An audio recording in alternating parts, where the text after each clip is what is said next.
भगवत गीता एक ऐसा ग्रंथ है जो हमको जिंदगी को जीने का तरीका सिखाता है। भगवत गीता हमें बहुत कुछ सिखाती है। इसमें बहुत सारे प्रिंसिपल्स और लॉज हैं जो हमारी जिंदगी में बहुत काम करते हैं। भगवत गीता से पहले हमारे पास हिंदुइज्म का कॉन्सेप्ट था। हजारों साल पहले हमारे पूर्वजों को उनके आर्यपुत्र या भारतास के नाम से नवाजा था। यहाँ भाग का मतलब है लाइट और रता का मतलब है सेलिब्रेशन। इससे भारतास का मतलब होता है revealing in the light of consciousness, यानी कि चेतना के प्रकाश का आनंद उठाना।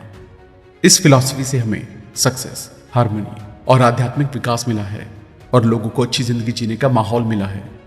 भगवत गीता का ज्ञान भगवान श्री कृष्ण ने अर्जुन को तब दिया था जब वो कुरुक्षेत्र की रणभूमि में हारने लगे थे और अपने परिवार, गुरु और मित्रों के साथ युद्ध नहीं कर पा रहे थे।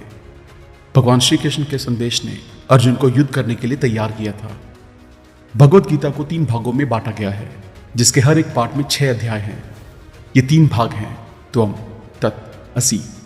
भगवत गीता का सबसे पहला भाग त्वम के बारे में बताता है, जिसका मतलब है तुम, यानी कि हर एक इंसान। यहाँ भगवत गीता में बताया गया है कि आपको समझना चाहिए कि आपकी जिंदगी का मतलब क्या है और आपको उसके अनुसार काम करना चाहिए। भगवत गीता के दूसरे भाग में तत् के बारे में बताया गया है, जिसका मतलब है सुप्रीम रियलिटी। यहाँ भगवान श्री कृष्ण कहते हैं कि हर चीज में भगवान है और सब चीजें भगवान में हैं। भगवान श्री कृष्ण ने ये सारी चीजें अपने अध्ययन और विश्लेषण के आधार पर बताई हैं। उन्होंने हर एक चीज को नाम दिया और उन सब चीजों को भगवान बताया। उन्होंने सारी चीजों को एक जगह रखा और बताया कि ये विश्व रूपों का स्वरूप है, जो उनका विराट स्वरूप है। भगवत गीता का तीसरा भाग असि के बारे में बताता है, जिसका मतलब है भगवान और इंसान के बीच का रिश्ता। यहाँ भगवान श्री कृष्ण बताते हैं कि ये पूरा जगत 3 गुणों का बना हुआ है। तमस मतलब अज्ञान या अंधकार, राजस मतलब कर्म और सत्वा मतलब संतुलन। ये तीनों हमें बांधे रखती हैं और हमें सच्चाई से वाकिफ कराती हैं। लेकिन इससे पहले कि आप भगवत गीता में खो जाएं, इमीडिएटली चैनल को सब्सक्राइब और वीडियो को इमीडिएटली लाइक भी कर दें।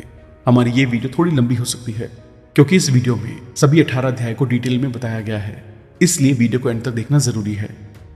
अध्याय 1, अर्जुन ग्रीफ, अर्जुन विषाद योग। भगवत गीता के पहले चैप्टर में भगवान श्री कृष्ण ये मैसेज देते हैं कि हमारे सारे दुख और दर्द का मूल कारण ये है कि हम उनसे लड़ने के लिए तैयार नहीं हैं। यही कारण था कि श्री कृष्ण ने अर्जुन को युद्ध के बीच में, जब वो तलवार को लटका के बुलंद गर्जना के साथ जब सेनाएं चिल्ला रही थी, तब भगवत गीता का ज्ञान दिया था। संघर्ष हर जगह है, पर जितना जल्दी हम उस संघर्ष की सच्चाई को और उससे होने वाले असर को पहचान लेंगे, उतना ही जल्दी हम हमारे व्यक्तिगत, व्यवसायिक और आध्यात्मिक सफर को आगे बढ़ा पाएंगे। इसका मतलब ये है कि जब तक हमें रोग का पता ही नहीं है, तब तक हम उसकी दवाई नहीं ले सकते। उसके अलावा हम सारी मुश्किलों का अकेले समाधान नहीं निकाल सकते। ज्यादा से ज्यादा हम अकेले उसको या तो डिले कर सकते हैं या उसका रूप बदल सकते हैं। संघर्ष 3 प्रकार के होते हैं, चीजों का, मानसिक या आध्यात्मिक। पहले प्रकार का संघर्ष हर जगह है, जैसे कि 2 एटम एक दूसरे से टकराते हैं। हम इंसानों का संघर्ष हर एक लेवल पर होता है, चाहे वो बच्चों के साथ हो या फिर भाई बहनों के साथ या फिर अपने पति पत्नी के साथ, हमारे साथ काम करने वाले लोगों के साथ, या चाहे वो हमारे अपने देश या राज्य के साथ ही क्यों ना हो।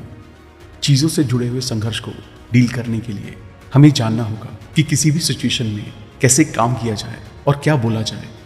दूसरा संघर्ष यही बताता है कि हम हमारी चीजों से जुड़े संघर्ष में कैसे अपने आप को हैंडल करते हैं, जो कि हमारी मानसिक सिचुएशन पर बहुत ज्यादा निर्भर है। हमारा माइंड हमेशा हमारे लॉजिकल माइंड और हमारी ईगो के बीच में संघर्ष करता है। हमारा सबसे पहला संघर्ष हमारे माइंड में पैदा हुए ईगो के साथ होता है, जो हमारी सिचुएशन को ज्यादा सरल या फिर उसको ज्यादा स्ट्रेसफुल बना देता है और हम हर सिचुएशन को लड़ाई के नजरिए से देखने लगते हैं। इससे ये हमारे माइंड के सही सोचने समझने वाले हिस्से को शांत कर देता है और जब हमारा रैशनल माइंड एक्टिव होता है, तब हम सही डिसीजन लेने के लिए कैपेबल नहीं रहते हैं, क्योंकि हम संघर्ष के आर्गुमेंट्स को सॉल्व ही नहीं कर पाते हैं। हम हमेशा हमारे माइंड में ही बातें करते रहते हैं।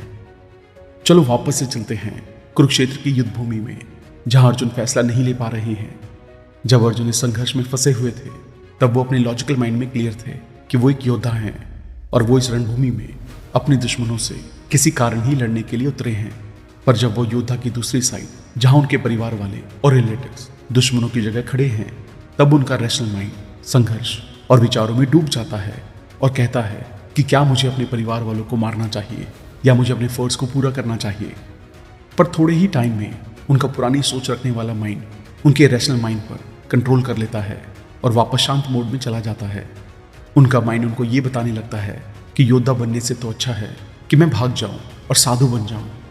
यही सब सोचते सोचते उनके दिमाग में और ज़्यादा संघर्ष हो जाता है और वो रणभूमि के बीच में ही टूट जाते हैं।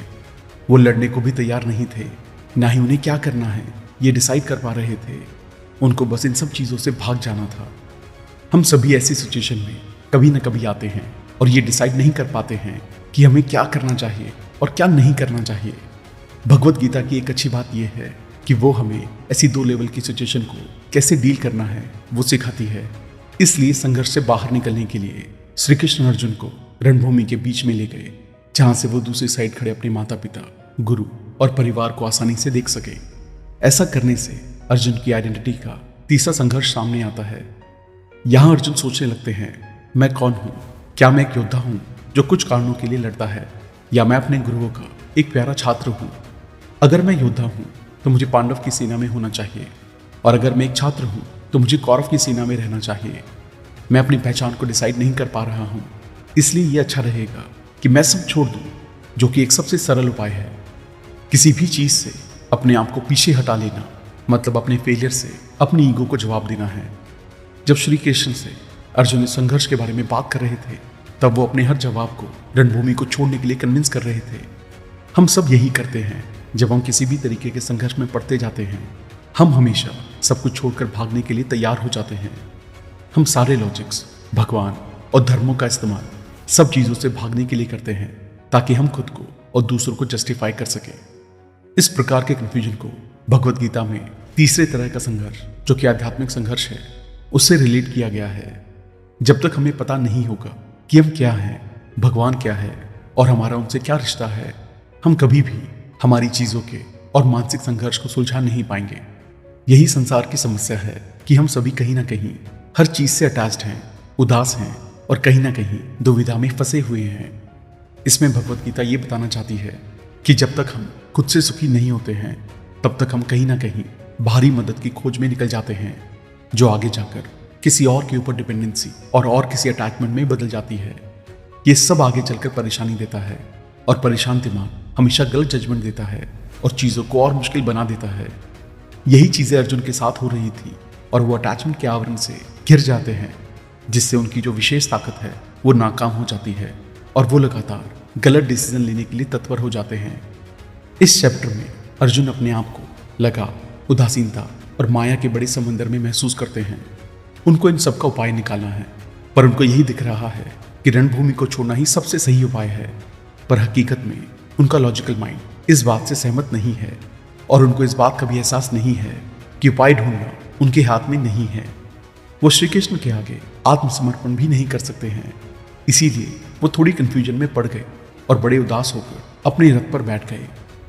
अध्याय 2, योगा ऑफ नॉलेज, संख्या योग। यहाँ से हम भगवत गीता के दूसरे अध्याय का सफर शुरू करेंगे, जो भगवत गीता का बहुत इंपॉर्टेंट अध्याय है। इस अध्याय में गीता के बहुत सारे श्लोक हैं